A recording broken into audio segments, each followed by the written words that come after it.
आज हम जानेंगे शत्रुओं से प्रेम हम किस हद तक कर सकते हैं, कैसे कर सकते हैं और बाइबल का वचन हमें क्या बताता है। तो प्रिय सबको जय मसीह की। प्रभु आप सबको आशीष बरकत दे। हम पढ़ेंगे लूका का 6 अध्याय का 27 वचन से लेकर 36 वचन तक। और यहाँ पे इस प्रकार से लिखा हुआ है, परंतु मैं तुम सुनने वालों से कहता हूँ कि अपने शत्रुओं से प्रेम रखो, जो तुमसे बैर करे उनका भला करो, जो तुम्हें श्राप दे उनको आशीष दो, जो तुम्हारा अपमान करे उनके लिए प्रार्थना करो, जो तेरे एक गाल पर थप्पड़ मारे उसकी ओर दूसरा भी फेर दे, और जो तेरी दोहर छीन ले उसको कुर्ता लेने से भी ना रोक। जो कोई तुझसे मांगे उसे दे, और जो तेरी वस्तु छीन ले उससे ना मांग।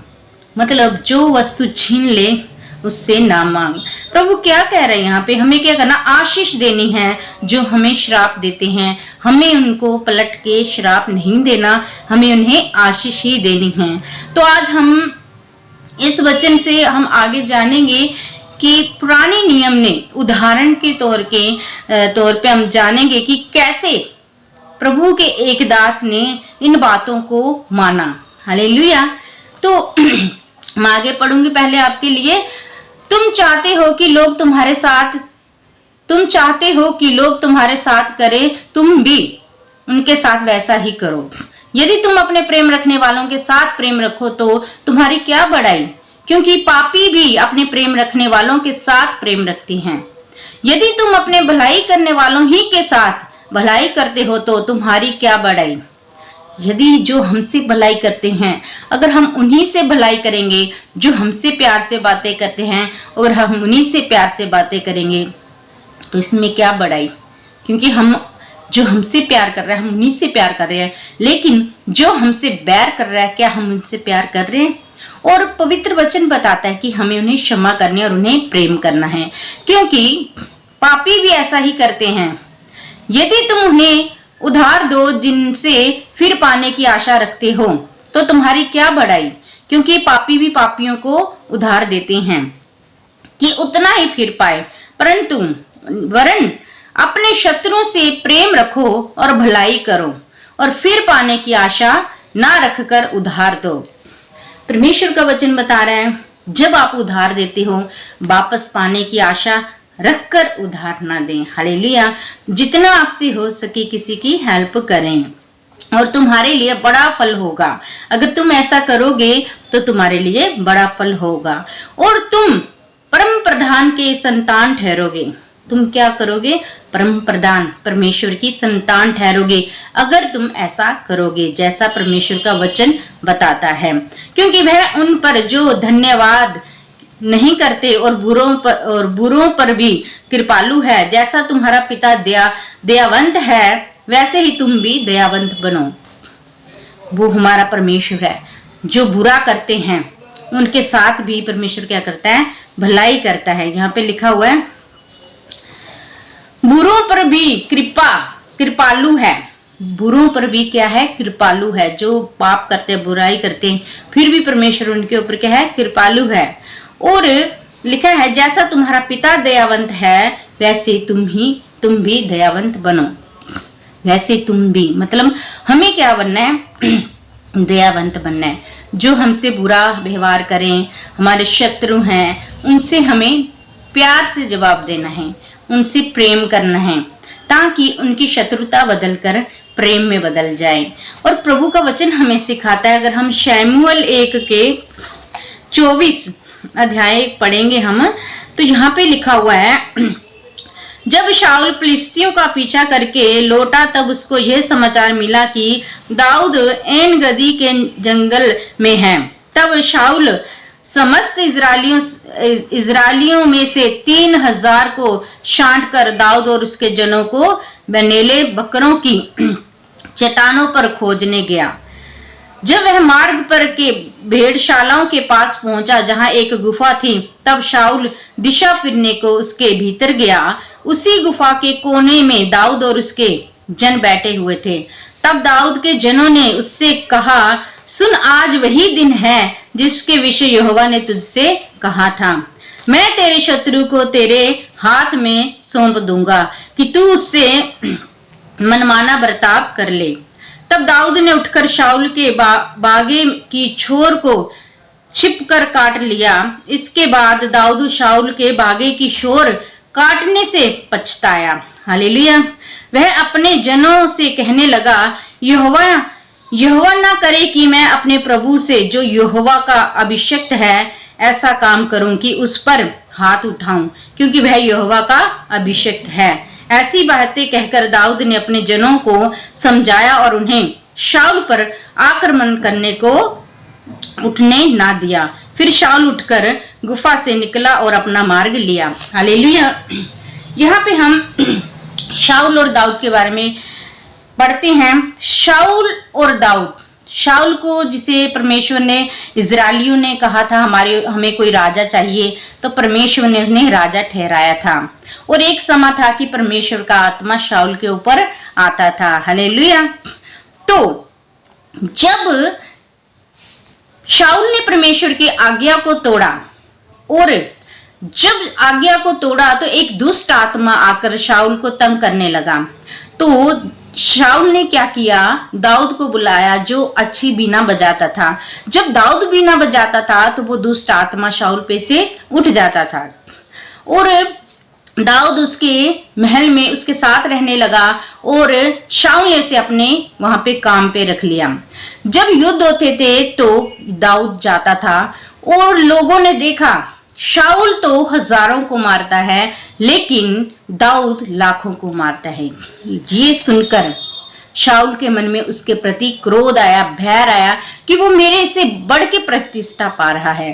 तो वो उससे बैर करने लगा, उसे मारने का मौका ढूंढने लगा। जहां कहीं वो उसे मिले चाहता कि मैं उसे मार दूं, पर दाऊद उसके सामने से भाग गया था और वो उसका पीछा करता था। तो जहां पे हमने पढ़ा कि वो एक वहां पे उसके पता चला शाऊल को कि दाऊद जो है उस जगह पे छुपा हुआ है, तो वो वहां पे अपने 3000 सैनिकों को लेकर उसे मारने के लिए गया और दिशा फिरने एक गुफा में गया। दाऊद वहां अपने जनों के साथ बैठा हुआ था।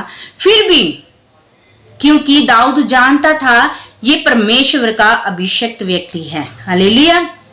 तो उसने उसका भागा मतलब कपड़े का कोना काट लिया उसे बताने के लिए कि मैं चाहता तो तुम्हें मार सकता था, लेकिन दाऊद ने उसके ऊपर प्रहार नहीं किया, उसे मारा नहीं, ना ही अपने जनों को उसे शाऊल को मारने दिया। तो वो जो उसने उसके चद्दर का एक कोना काटा था दिखाने के लिए, उसको भी काट के क्या वो पछताता है कि मुझे ऐसा नहीं करना चाहिए था।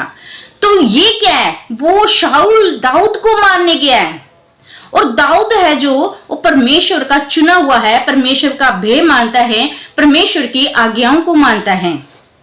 दाऊद परमेश्वर की आज्ञाओं को मानने वाला, परमेश्वर का डर रखने वाला व्यक्ति था। तो जहां पे उसने क्या किया, अपने शत्रु को माफ किया। जैसा उसका शत्रु उसके साथ कर रहा था उसने वैसा नहीं किया, उसने उसे माफ किया।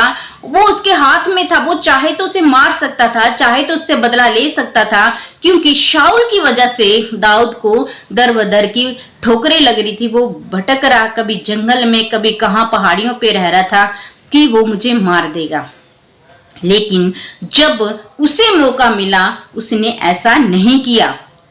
तो प्रियो, यहाँ पे हमें क्या वचन हमें क्या सिखाता है, दाऊद से हमें ये सीखने को मिलता है कि अपने शत्रुओं को कैसे माफ करना है।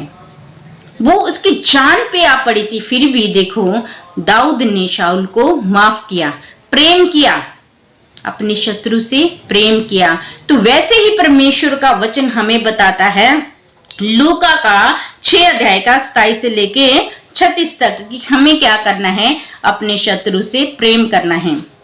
अगर हम अपने प्रेम करने वालों ही से प्रेम करेंगे तो वो कैसा प्यार, वो कैसा प्रेम, प्रेम तो वो है जब आप अपने सताने वालों के लिए उनसे करेंगे जो आपको सताते हैं। प्रेम तो वो है जो आपके बैरी हैं, आप उनसे करेंगे, वो प्रेम है। वो प्रेम नहीं जो आप अपने परिवार को कर रहे हो, सिर्फ जो आपसे प्रेम कर रहे हैं आप उनसे प्रेम कर रहे हो, वो प्रेम नहीं, वो तो स्वार्थ है, जो लेन देन बराबर चल रहा है आपका। लेकिन परमेश्वर हमें बताता है हमें कैसे प्रेम करना है। पुराना नियम हमें सिखाने के लिए दिया गया है कि प्रभु के लोगों ने कैसे कैसे परमेश्वर की आज्ञाओं को मान के आगे बढ़े हैं। तो इसलिए हम दाऊद से सीखते हैं कि हमें परमेश्वर का भी कैसे मानना है, अपने शत्रुओं को कैसे हमें माफ करना है। जैसे दाऊद ने क्षमा किया वैसे हमें भी क्षमा करना है। और जैसे प्रभु यीशु ने सूली पे जब प्रभु चढ़े हुए थे, प्रभु ने क्या किया, अपने बैरियों को जो उन्हें सता रहे थे, उनको मार रहे थे, उनको सूली पे चढ़ा रहे थे, प्रभु ने कहा हे पिता इन्हें क्षमा कर, ये नहीं जानते कि ये क्या कर रहे हैं। प्रियो, प्रभु यीशु ने हमें सिखाया है नम्रता हमारे अंदर होनी चाहिए, प्रेम हमारे अंदर होना चाहिए। नई आज्ञा हमें मिली है कि एक दूसरे से प्रेम करो और सुसमाचार प्रचार करो। ये सुसमाचार प्रभु का पृथ्वी के हर कोने कोने में पहुंचना है। तो प्रिय, परमेश्वर की आज्ञा है मत्ती 28 अध्याय के 19 और 20 वचन में लिखा हुआ है कि तुम क्या करो, सुसमाचार प्रचार करो जगत के कोने कोने में जाके। तो प्रिय, ये हम करते हैं और ये हम करेंगे और ये हमारा मसीहों का कर्तव्य बनता है, क्योंकि ये हमें नई आज्ञा मिली है जो परमेश्वर ने दी है। पुरानी आज्ञा पुराने नियम में थी, लेकिन प्रभु यीशु ने आके सब कुछ नया कर दिया है। तो जैसे दाऊद ने क्षमा किया, जैसे प्रभु ने क्षमा किया, हमें भी क्या करना है। हम अगर मसीह हैं तो सीखो कि हम कैसे क्षमा कर सकते हैं। अपने जो विरोधी हैं, जो आपको सताते हैं, जो आपको तंग करते हैं, आज से ही आप उन्हें क्षमा करो। अगर हम चाहें, हम बोलें कि हम मसीह हैं, लेकिन हम प्रभु की आज्ञाओं को नहीं मान रहे, हम प्रभु से प्यार करते, अगर हम बोले हम प्रभु से प्यार करते हैं, प्रभु की आज्ञा को मानते हैं, लेकिन दिल से प्रभु की आज्ञा नहीं मान रहे, हम किसी से प्यार नहीं कर रहे, उसका कोई मतलब नहीं। प्रेम, प्रभु ने कहा प्रेम करो। परमेश्वर, आपने क्या पढ़ा, यहाँ पे लिखा हुआ है, इसमें हम 35 वचन में लिखा हुआ है, यहाँ पे 6 के 35 वचन में लिखा हुआ है लूका के, कि देखो बुरों पर भी कृपालु है। कौन? परमेश्वर बुरों पर भी कृपालु है। तो फिर हम कैसे भेदभाव कर सकते हैं कि ये व्यक्ति पापी है, इस व्यक्ति ने ये आज्ञा तोड़ी है। न्याय करना परमेश्वर का काम है, हम न्याय नहीं हैं। हमें परमेश्वर ने कहा है आज्ञाओं को मानो, सुसमाचार प्रचार करो, प्रेम करो और माफ करो। हमें अपने जीवन में ये लागू करना है। हमें परमेश्वर की आज्ञाओं को मान के वचनों को जीना है। और आज से ही हम अपने हर एक सताने वाले, हर एक बैरी को क्या करें, माफ करें यीशु नाम में। जब हम माफ करेंगे तभी हम अपने आत्मिक जीवन में बढ़ोतरी कर पाएंगे।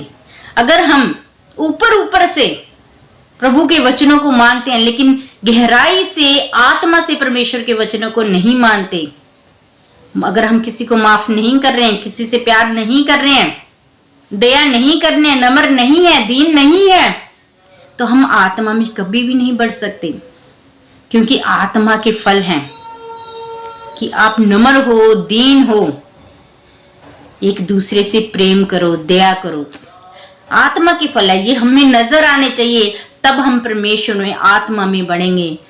देखो, परमेश्वर आत्मा है, परमेश्वर आत्मा है और पवित्र आत्मा हमें आके परमेश्वर के वचनों को मानना सिखाता है। तो प्रियो, हम जब सच्चाई से, खराई से प्रभु के वचनों को मानेंगे, तब ही हम परमेश्वर की आत्मा में बढ़ पाएंगे, तब ही हमारा मेल प्रभु यीशु से होगा। हालेलुया। तो आज का वचन हमें क्या सिखाता है? अपने बैरियों को क्षमा करो, अपने सताने वाले को क्षमा करो। उदाहरण के तौर पे हमने दाऊद की जीवन को देखा कि उसने कैसे अपने सताने वाले को क्षमा किया। हमें भी उसके जीवन से सीख कर अपने जीवन में ऐसा लागू करना है। जो हमें सता रहे हैं उनसे हमें बदला नहीं लेना। प्रियो, प्रभु आप सबको आशीष बरकत दे, सबको जय मसीह की। God bless you.